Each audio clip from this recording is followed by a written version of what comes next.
ரோம பேரரசர் கிளாடியஸ் காலத்தில் கிபி 3ஆம் நூற்றாண்டு திருமணம் செய்தால் வீரர்கள் போரில் கவனம் குறையும் என்று நினைத்து இளமான்களுக்கு திருமணம் செய்ய தடை போட்டாராம்.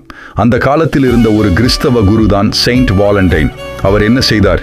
அரசனின் கட்டளையை மீறி காதலர்களுக்கு ரகசியமாக திருமணம் செய்து வைத்தார். அரசருக்கு இது தெரிந்ததும் அவரை சிறையில் அடைத்து பிப்ரவரி 14 அன்று மரண தண்டனை கொடுத்தார்கள். சிறையில் இருந்தபோது வாலண்டைன் சிறை காவலரின் மகளுடன் நட்பாகி இறக்கும் முன் ஒரு கடிதம் எழுதியதாக சொல்லப்படுகிறது. அந்த கடிதத்தின் முடிவில் ஃப்ரம் யோர் வேலண்டைன், உன் காதலன் வாலண்டைன். இதுவே இன்றும் காதல் கார்டுகளில் பயன்படுத்தப்படும் வார்த்தையாக மாறியது.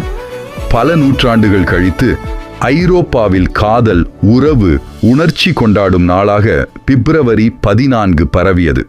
பிறகு உலகம் முழுவதும் காதலர்கள் காதலை வெளிப்படுத்தும் நாளாக இது பிரபலமானது. சுருக்கமாகச் சொன்னால், காதலுக்காக உயிர் தந்த ஒருவரின் நினைவுதான் காதலர் தினம்.